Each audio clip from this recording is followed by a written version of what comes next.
رجوع رکھے، تنہا رہ کر عبادت کرے۔ آج کل تو ویسے بھی گورنمنٹ کی طرف سے بھی SOPs کا بہت زیادہ حکم ہے کہ تنہائی اختیار کریں، 6 فٹ کا کم سے کم فاصلہ رکھیں۔ تو چونکہ اس دفعہ بھی نوجوان زیادہ تعداد میں بیٹھتے ہیں، نوجوانوں کے اندر دین کے سیکھنے کا جذبہ زیادہ ہوتا ہے۔ الحمدللہ کہ اللہ کے احسان ہے، ہم جیسے جو عمر کی زیادہ ہو جاتے ہیں ان کے دل سخت ہو جاتے ہیں، ان کے دلوں میں اثر ہی نہیں کرتا بات، اور کچھ کی مصروفیت ہوتی ہے، بیچارے کمانے والے ہوتے ہیں، ان کی مصروفیات ہوتی ہے۔ بچے بڑے خوش نصیب ہوتے ہیں کہ جو اعتکاف میں بیٹھتے ہیں، لیکن بچوں میں یہ ہوتا ہے کہ یہ موبائل لے آتے ہیں اور موبائل سے کھیلتے رہتے ہیں یا دیکھتے کرتے رہتے ہیں، یہ کرنا جائز نہیں ہے۔ ہم نے کل یہ بتایا تھا کہ یہ اس میں آن لائن کلاسز لے سکتے ہیں، اور کوئی دے رہا ہو تو دے بھی سکتا ہے، تو اجرت کے لیے دینا ٹھیک نہیں ہے۔ کلاس جو لے رہا ہے اس میں تو خیر ظاہر اجرت نہیں لینی، وہ تو پہلے ہی دے رہے ہوتے ہیں، لیکن جو کلاس پڑھا رہا ہو، بالفرض کو ٹیچر ہے اور وہ پڑھا رہا ہے، تو یہ اس بچے نے سوال کیا کہ جی وہ تو تنخواہ لیتا ہے، تو وہ تو اجرت والا کام ہو گیا، تو بھائی وہ ان دنوں کے لیے تنخواہ نہیں لے رہا، وہ پہلے سے اس کا سیٹ اپ ہے، وہ چھٹی بھی لینا چاہے تو لے سکتا ہے، لیکن وہ اس لیے لے رہا ہے کہ بچوں کا حرج نہیں ہوگا، تو اس کو اس طرح کلاس دینا جائز ہے۔ اور کسی کے ذہن میں کوئی سوال ہو تو کہہ سکتے ہیں۔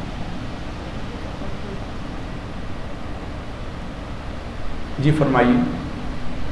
باپ بیٹا ہے، اگر پیشاب میں بیٹھا ہوا بیٹا، باپ کھانا کھاتا، بیٹا کے ساتھ بیٹھ کے کھا سکتا ہے؟ کہ بھائی صاحب پوچھتے ہیں کہ بیٹا اعتکاف میں بیٹھا ہے، باپ اس کے لیے کھانا لے کر آتا ہے، تو کیا باپ اپنے بیٹے کے ساتھ بیٹھ کر کھانا کھا سکتا ہے؟ جی بالکل کھا سکتا ہے، کھانا کھانے میں کوئی منع نہیں ہے،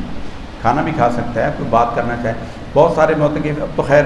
اویئرنیس بہت ہو گئی، لیکن دیہات کے اندر ابھی بھی یہ ہے کہ وہ چہرے کو چھپا کے رکھتے ہیں، رومال چہرے پر ڈال کے رکھتے ہیں، یہ بے اصل ہے، بلکہ مکروہ ہے۔ تو اس بے فائدہ باتیں نہیں کرنا چاہیے، فضول باتوں سے مکروہ ہو جاتا ہے، لیکن باتیں کرنے سے اعتکاف ٹوٹتا نہیں ہے۔ اس لیے وہ کھانا بھی کھا سکتے ہیں، کوئی بات ہو، پیغام دینا ہو لینا ہو وہ بھی کر سکتا ہے، کپڑے بدلنے ہو تو وہیں اپنی جگہ پر بدل سکتے ہیں، واش روم میں کپڑے بدلنے نہیں جا سکتے تو دھوتی باندھ لے اور دھوتی کے ساتھ پھر شلوار پہن لے، اس طریقے سے کر کے وہ کپڑے بھی بدل سکتا ہے۔ گرمی سے بچنے کے لیے غسل نہیں کر سکتا وہ، یعنی وہ اسے گرمی لگ رہی ہے، وہ چاہ رہا ہے کہ غسل کرنے چلا جائے تو اس کا اعتکاف ٹوٹ جائے گا۔ یہی حال گھر کی عورتوں کا بھی ہے جو اعتکاف میں بیٹھیں، گھر کے کچھ حصے کو وہ مسجد مخصوص کر لیں، مسجد بیت بنا لیں اسے، گھر کی مسجد، تو وہ وہاں پہ رہیں، چاہے وہ کتنا ہی بڑی جگہ کیوں نہ، پورا کمرہ ہی بنا لیں کہ یہ بیت مسجد ہے، تو پورے کمرے میں بھی وہ رہ سکتی ہیں، تو اس میں چل پھر بھی سکتی ہیں، کھانا بھی پکا سکتی ہیں، کھانا سبزی بھی کاٹ سکتی ہیں، کر سکتی ہیں، تو ایسا کرنا جائز ہے۔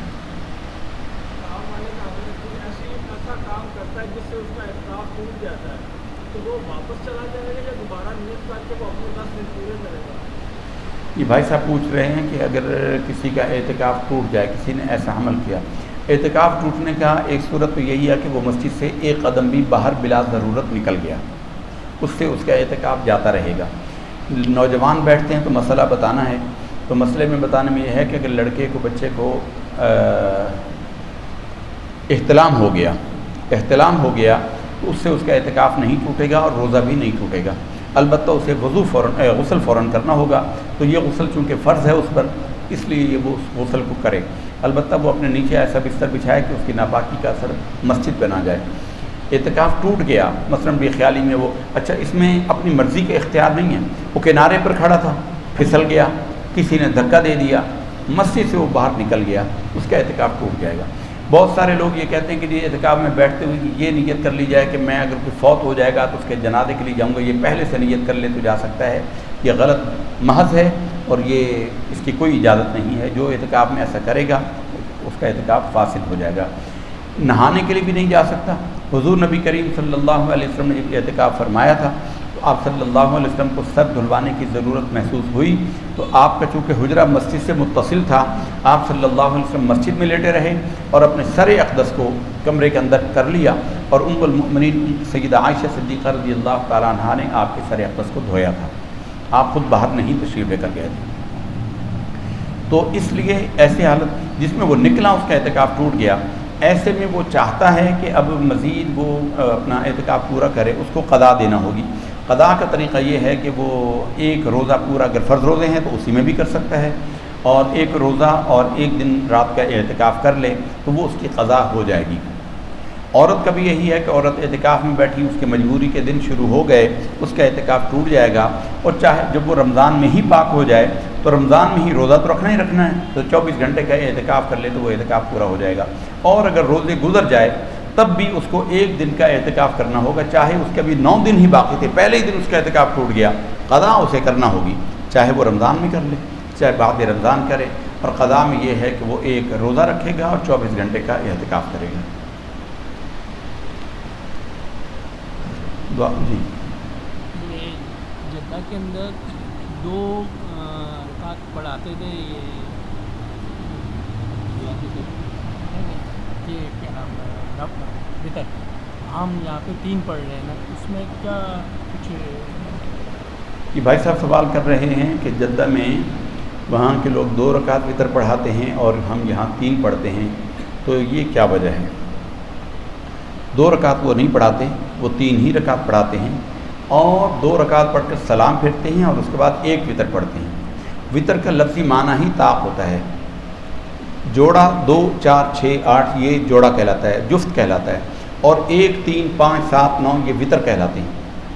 تو وہ ایک حدیث سے، ایک روایت میں ہے، اس سے وہ فالو کرتے ہیں، 2 رکعت پڑھ کر سلام پھیر دیتے ہیں، پھر تیسری رکعت پر کھڑے ہوتے ہیں، پھر وطر پڑھتے ہیں، پھر رکوع میں جا کر پھر کھڑے ہو کر دعائے قنوت کرتے ہیں،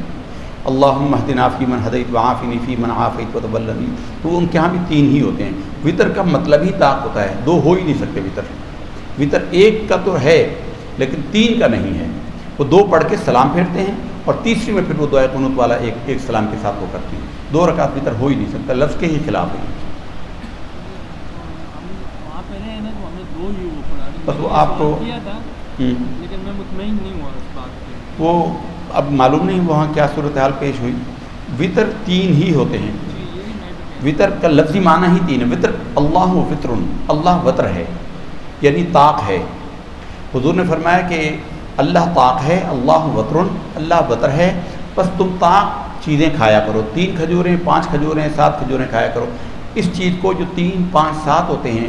اکیلا جو ہوتا ہے جس میں، اس کو وطر کہتے ہیں۔ وطر اسی سے نکلا وہ لفظ ہے۔ تو یہ یا 1 ہوگا۔ حضرت امیر معاویہ رضی اللہ تعالیٰ عنہ سے ایک حدیث روایت ہے، وہ 1 پڑھتے تھے، تو باقی صحابہ نے ان کو کہا، تو بھئی وہ امیر معاویہ تو 1 پڑھتے ہیں، تو انہوں نے کہا کہ وہ مجتہد ہے، ان کو چھوڑ دو۔ صحابہ 3 ہی وطر 1 سلام سے پڑھتے تھے، لیکن اب حضرت امیر معاویہ سے روایت کر دی ہوئی اس حدیث کی وجہ سے وہ 2 رکعت پڑھ کر سلام پھیر دیتے ہیں اور تیسری رکعت پھر الگ پڑھتے ہیں۔ حرمین میں ٹی وی پر بھی دکھا رہے ہوں گے، اگر آپ اس کو دیکھیں گے تو آپ کو ایسا ہی نظر آئے گا۔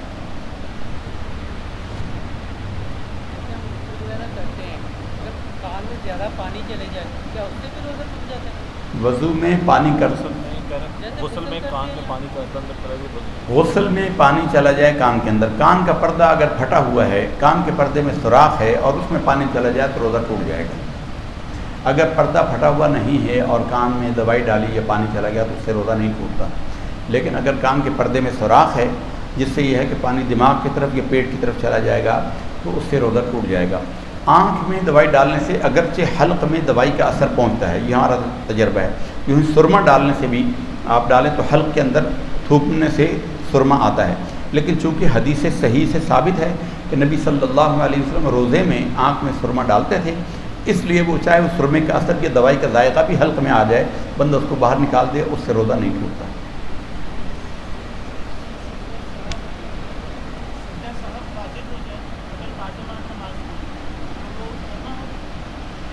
یہ بچہ پوچھ رہا ہے کہ سجدہ صاحب واجب ہو جائے تو وہ کرنا ہوگا جماعت میں، تو جماعت میں تو امام پر ذمہ ہے نا، تو امام کو کرنا ہے، کرے گا امام کرے گا، مقتدی بھی کریں گے۔ اگر سجدہ صاحب واجب ہوا اور امام نے نہ کیا تو وہ نماز ناقص ہوگی، اس کو لوٹانا ہوگا، وہ نماز کامل نہیں ہوگی، اسے لوٹانا ہوگا۔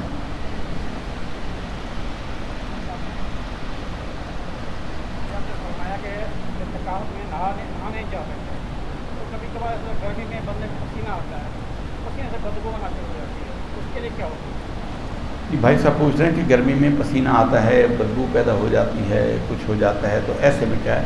ایسے میں یہی ہے کہ وہ خشک کپڑے سے اپنے جسم کو صاف کر سکتا ہے۔ گرمی کے دور کرنے کے لیے وہ نہا نہیں سکتا، گرمی کے دور کرنے کے نہانے کی اجازت نہیں ہے۔ کچھ بدبو ایسی ہوتی ہے جو ہمارے لیے بدبو ہے، فرشتوں اور اللہ کے نزدیک بڑی خوشبو ہوتی ہے وہ، جیسے روزہ دار کے منہ کی بھوک کی وجہ سے جو پیٹ سے گیسز نکلتی ہیں، اس سے جو بو نکلتی ہے وہ اللہ تعالیٰ کے نزدیک مشک و عنبر سے زیادہ پسندیدہ ہے۔ غسل صرف فرض کیا جا سکتا ہے کہ بندے پر غسل فرض ہو جائے، اور وہ احتلام سے ہوتا ہے، وہ فرض ہو جائے غسل، تو وہ غسل کرنے کی اسے اجازت ہے۔ جمعے کا غسل سنت ہے تو سنت کے لیے وہ نہیں کر سکتا، گرمی دور کرنے کے لیے تو اس سے کم درجے کا وہ ویسے ہی نہیں کر سکتا، تو غسل کرنے کی اجازت نہیں ہے۔ اصل میں بات غسل کی نہیں ہے، اصل غسل منع نہیں ہے، اصل ہے مسجد سے باہر جانا۔ اگر کسی کے پاس ایسا بڑا ٹب ہے مسجد کے اندر رکھ کے وہ ٹب کے اندر نہا لے تو نہائے، 10 دفعہ دن میں نہائے کوئی منع نہیں، مسجد میں پانی نہ گرے اور مسجد کے اندر نہائے، اور مسجد کے اندر ٹب رکھ کے اس کے اندر کھڑا ہو اور نہائے، اور پانی ٹب میں جائے اور بعد میں وہ ٹب کا پانی کسی کو غیر متعلق کو بھیجے کہ نالی میں بہا دے تو جائز ہے۔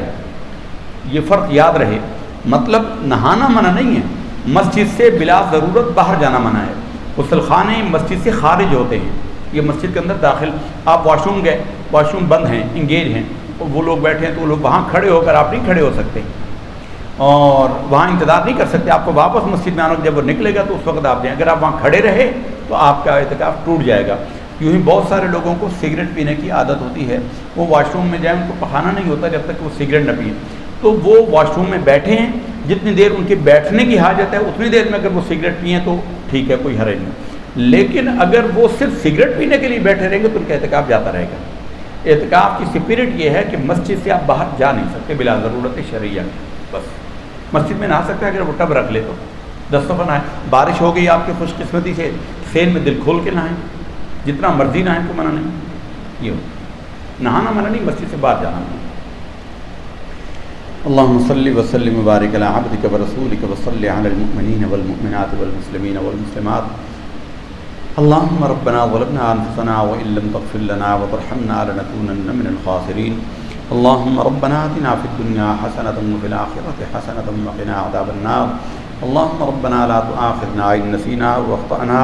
ربنا ولا تحمل علينا إصرا كما حملته على الذين من قبلنا،